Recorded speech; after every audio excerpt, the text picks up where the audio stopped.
The last few winters have been pretty mild, all things considered. I grew up with parents who lived through the blizzard of '78 and talked about it any chance they got. My dad was a little bit of a prepper. We always had a generator, kerosene heater, and shelves full of canned food in case of an emergency. My parents relocated to a warmer area 2 years ago. They seemed to enjoy the mild weather and beaches. They only visited my siblings and I in the Midwest during the summer. We were, of course, free to visit them anytime. Unlike most families, I really don't mind the winter.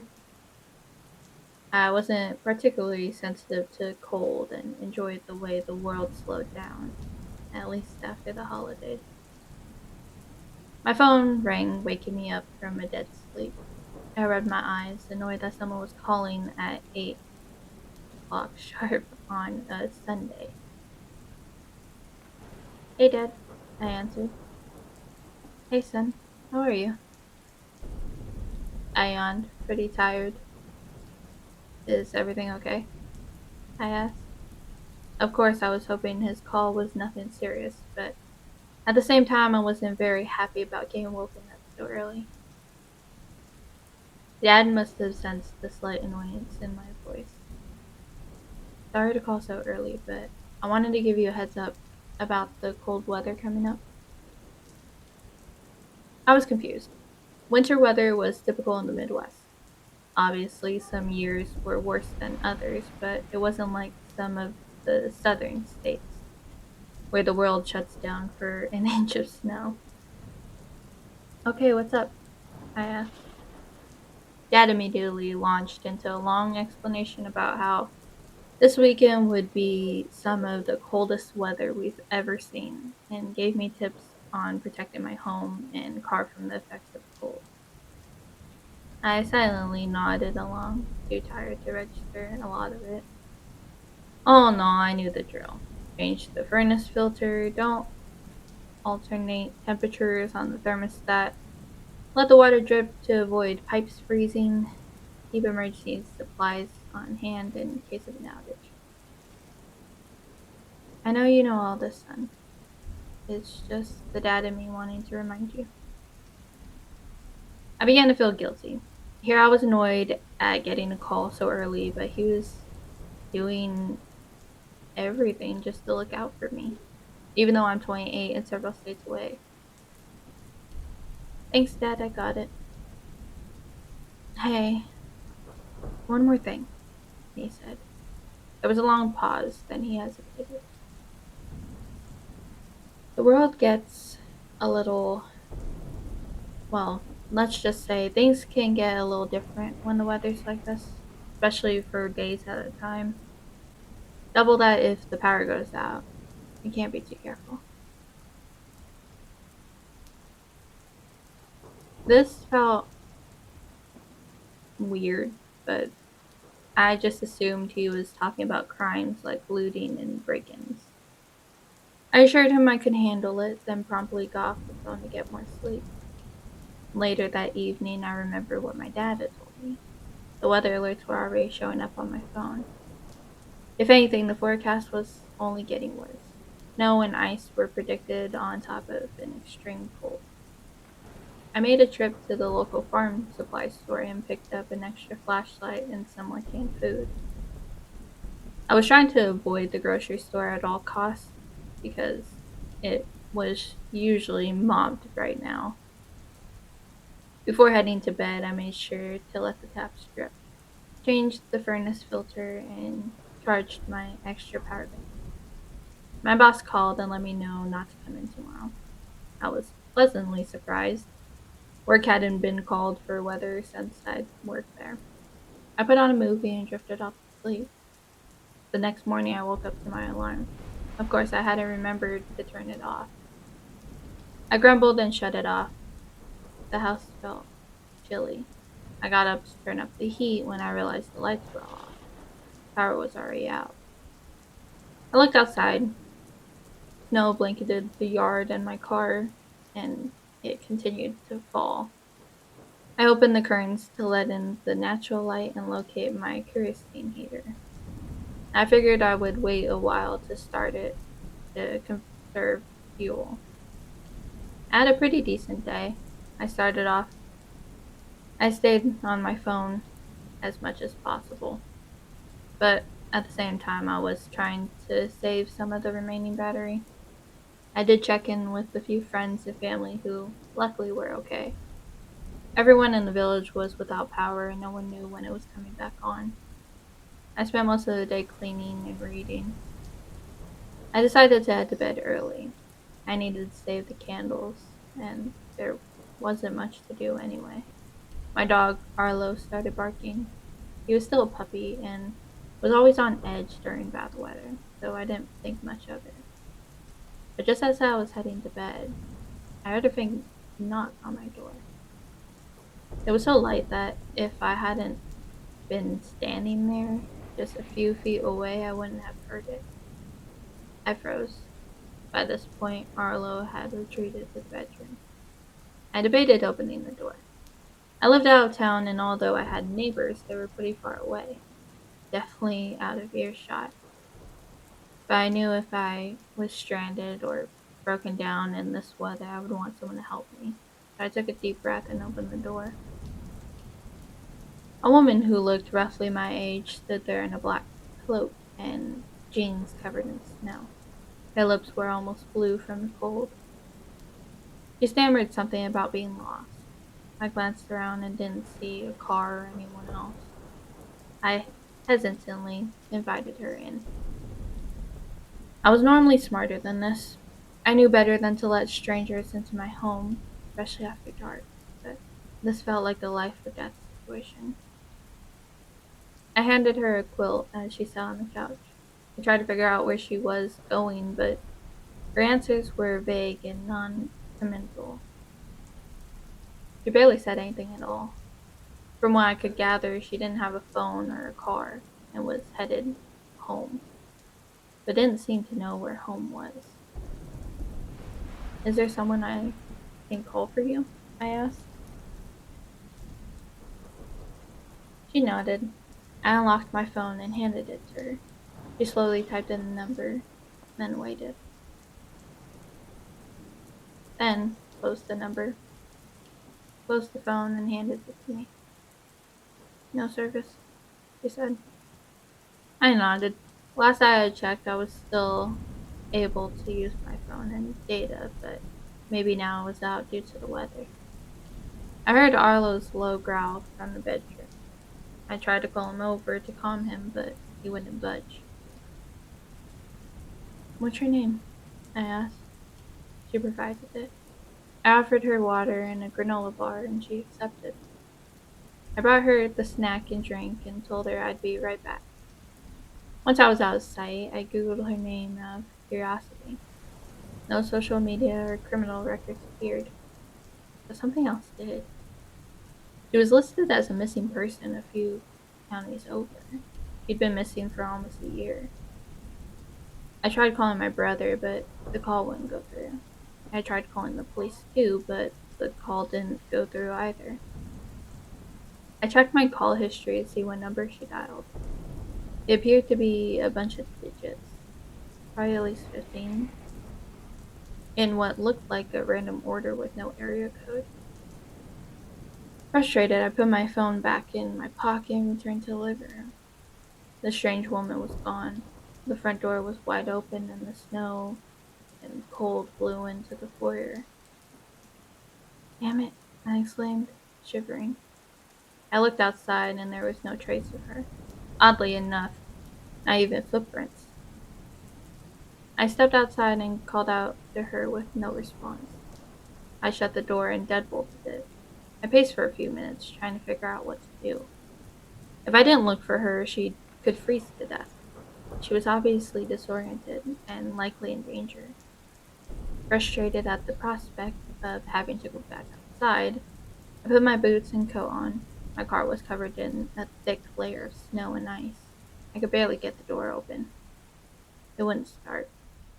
I cursed and sat my head on the steering wheel. I checked again for the phone reception, but still had none. I walked up and down the street, calling out for her. The walk was cold as hell. Icy breeze burnt my eyes and throat.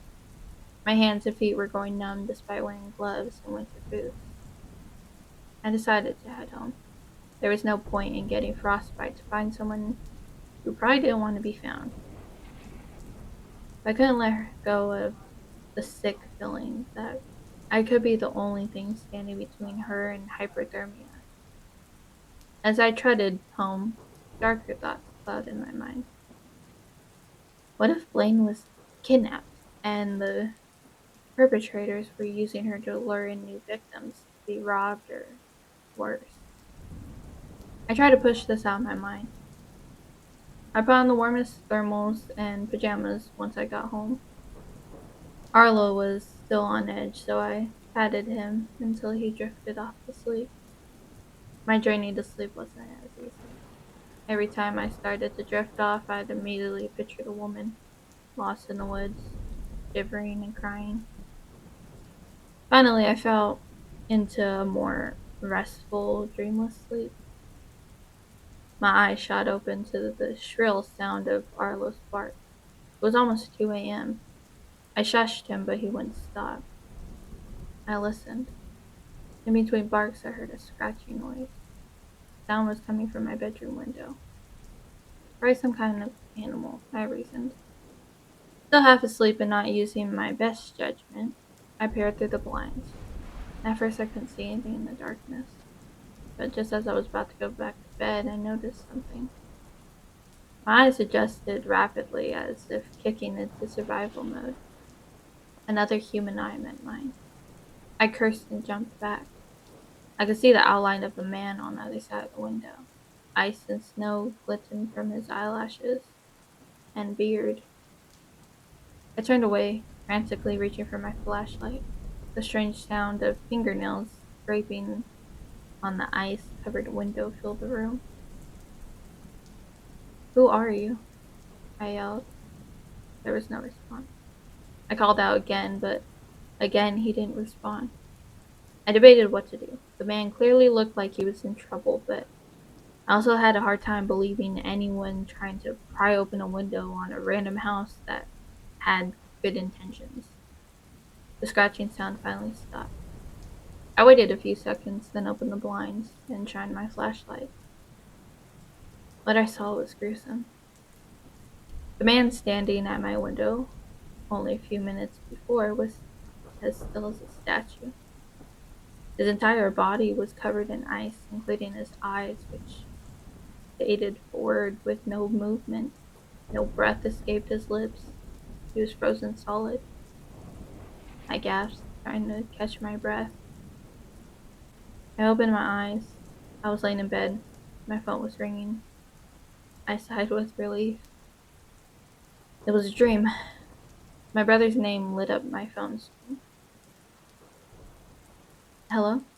I answered. The reception was very choppy, but I could only hear every other word. I was able to gather that he and his family were trying to drive to my house but broke down. I immediately sat up and stumbled around my room, look, looking for my clothes, barely able to hear anything over the static. I frantically tried to get their location. My brother had two young children, one toddler and one infant. I had let them know they could stay with me if the power went out, and if they ran out of fuel. Finally, I was able to understand that they were close to the pond.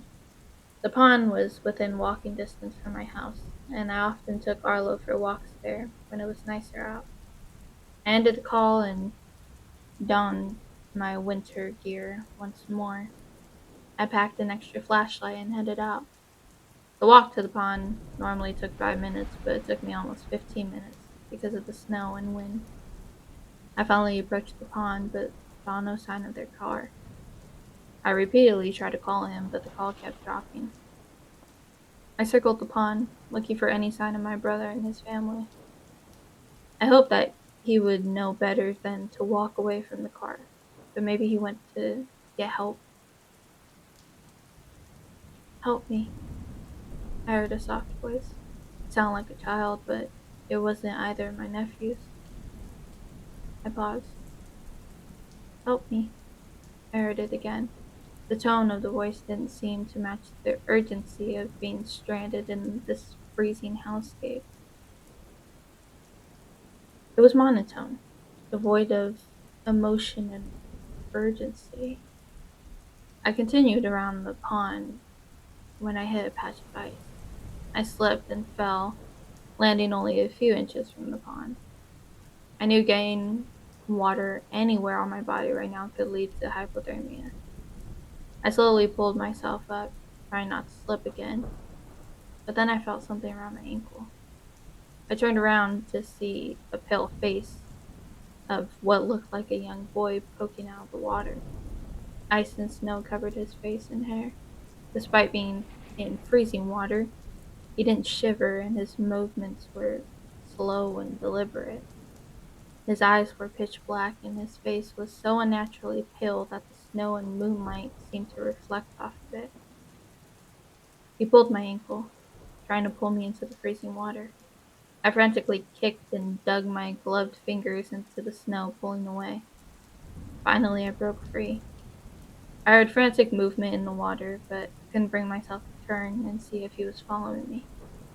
I frantically ran home, well as close to running as one can when your feet are completely numb and the ground is covered in snow and ice. I fell a few times, but luckily was able to get back up. Finally, I reached the front door. I was out of breath and felt weak. My vision tunneled, and I collapsed in my entryway. I woke up to a weird sensation on my cheek. Stop it, Arlo, I mumbled as I opened my eyes. Sure enough, Arlo was licking my face. I glanced over to see my brother, as well as his family, sitting in my living room. Oh, thank God you're awake, exclaimed my brother. I sat up, confused. He explained to me that he noticed a bunch of missed calls from me early in the morning, and when he couldn't reach me, they decided to check on me, only to find me collapsed in the doorway. He appeared confused when I brought up him calling me from the pond. We were asleep until 5. That's when I saw your calls and ended out here. I nodded. I checked my call history and sure enough, there wasn't an incoming call from him at 2 this morning. His wife speculated that maybe I hit my head. I went along with this. It would explain a lot. After resting for a bit, I excused myself to my room and opened the blinds.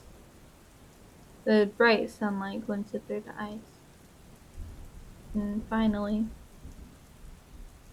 I noticed, as the sunlight revealed, the scratch marks.